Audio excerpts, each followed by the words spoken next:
오후 4시. 갈치를 불러 모을 집어등을 달고 바다로 향하는 갈치잡이 배.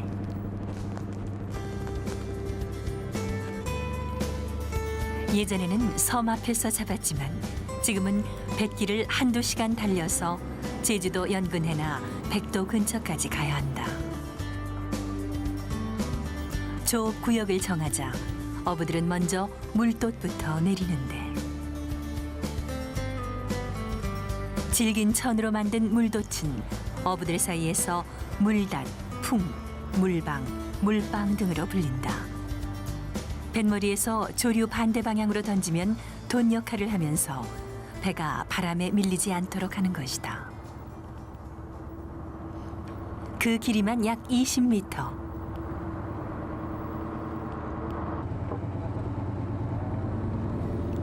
낙하산처럼 생긴 물돛이 제 역할을 하려면 우선 그 모양부터 제대로 펴져야 한다.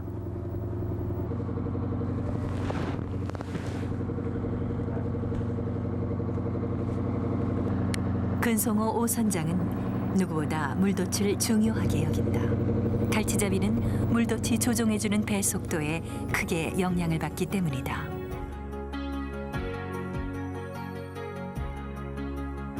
물돛을 조류 반대 방향으로 던지면 물살의 흐름을 거스르며 배의 속도를 제어한다. 불이 있고 느린 물살에 플랑크톤이 모여들면 작은 물고기가 모이고 그것을 먹으려고 갈치가 모여든다.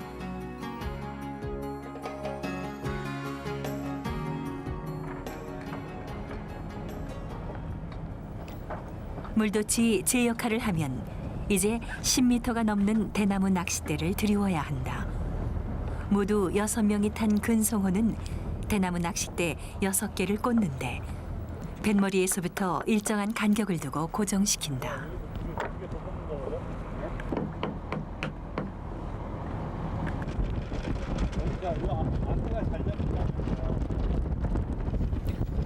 낚싯대 한 틀에는 원줄과 곁줄로 15개의 낚시바늘이 달려있다. 불빛을 이용한 이런 조업법을 채낚기라고 한다.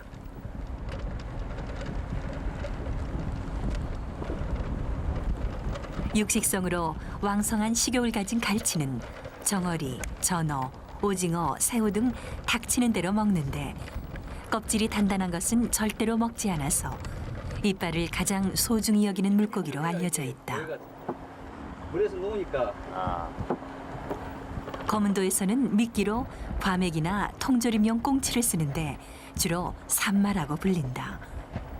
어부들은 특유의 비린내와 반짝이는 표면이 물속에서 갈치를 부른다고 여기고 있다.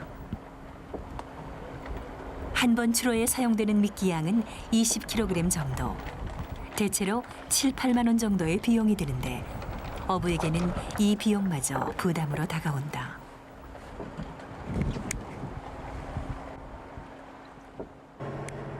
마침내 집어등에 불이 켜지면 본격적으로 시작되는 갈치 조업.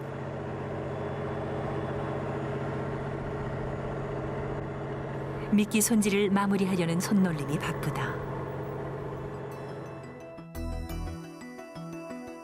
우리나라 갈치는 제주도 서남해역에서 월동한 후 4월부터 산란을 위해 서남해 안으로 이동한다. 일부는 압록강 하구까지 북상하는 것도 있다고 하는데 9월경 수온이 낮아지면 남쪽으로 이동해서 거문도 해역에서 잡힌다. 밤 10시. 칠흑 같은 어둠 속에서 집어등만이 유일한 빛이다. 집어등 하나의 밝기만 해도 1.5kW. 배에 따라 40개에서 80개까지 달았으니 주위는 대낮같이 밝고 불빛을 보고 모여든 먹이를 따라 갈치도 찾아온다.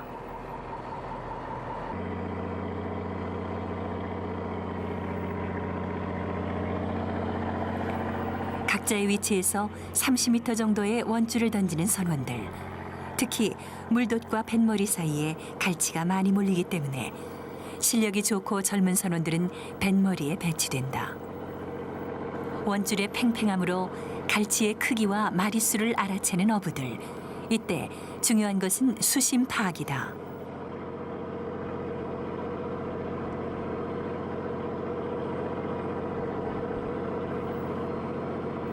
어부들은 갈치가 수심 2m부터 잡힌다고 말하는데 수심을 조절해 원줄을 잡아당기며 갈치를 낚는다. 꼬리에 힘이 없어서 수직으로 선 채 W 모양으로 헤엄치는 갈치는 선 상태로 걸려든 채 그대로 올라온다. 이때 조심해서 바늘을 떼야 하는데 예리한 갈치 이빨에 스치기만 해도 손을 다치고 피가 멈추지 않는다고 한다.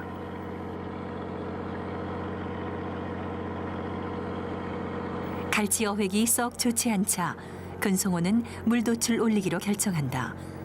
갈치는 때로 이동하기 때문에 잡히지 않을 때는 재빨리 다른 곳으로 이동하는 게 좋다. 오늘따라 유난히 높은 파도.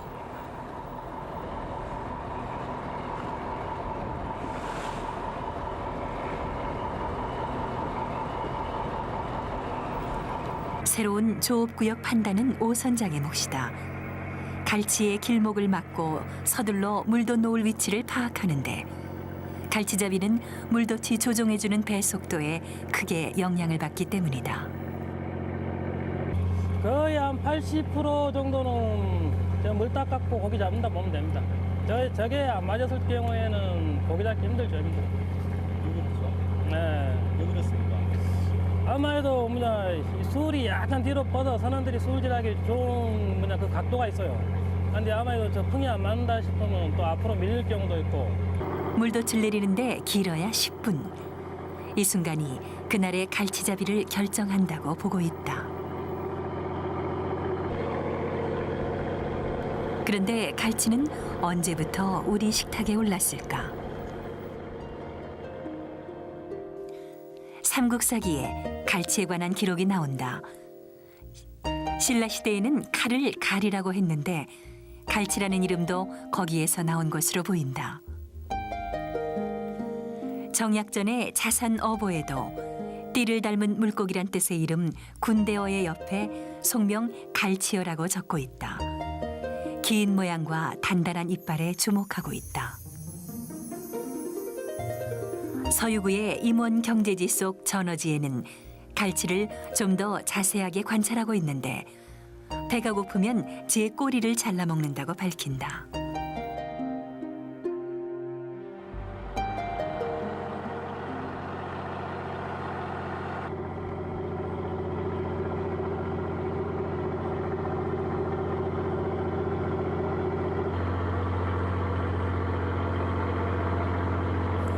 기록을 증명이라도 하듯 막 잡아 올린 새끼갈치는 훌륭한 미끼가 된다. 새끼갈치는 풋갈치, 풀치라고 불리는데 미끼가 부족하면 어부들은 풀치를 미끼로 썼다. 실제로 풀치 꼬리를 쓰면 갈치의 입질이 더 잦다고 하는데 흔히 친한 사이에 서로 모함하는 것으로 갈치가 갈치 꼬리를 문다라고 비유하는 것도 여기에서 유래한다. 갈치를 잡으면 미끼를 다시 꿰는 일의 반복. 파도에 흔들거리면서도 밤새도록 갈치잡이는 계속된다.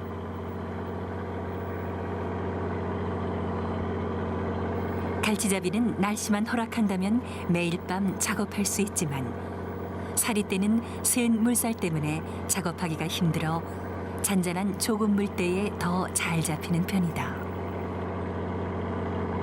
성질이 급해서 잡히자마자 금방 죽어버리는 갈치.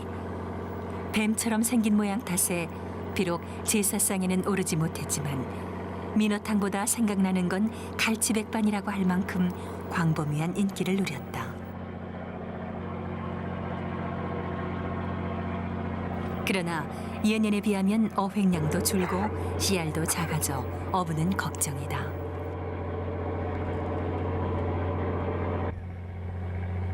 오늘같이 이렇게 조금 더 몇 마리씩 더 붙어주면은 한 50개 하는데 오늘은 좀 양이 조금 많이 안 붙네요. 오늘 같은 경우는 한 30개 가까이 되겠습니다.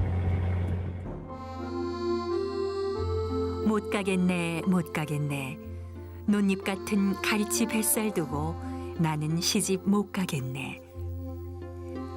명절 때 남도의 처녀들이 강강술래를 하며 불렀던 노랫가락처럼 갈치는 맛과 영양, 저렴한 가격으로 서민과 함께했다. 하지만 점점 서민의 갈치라고 부르기 힘들어지는 현실. 이제 우리가 할 수 있는 일은 무엇일까?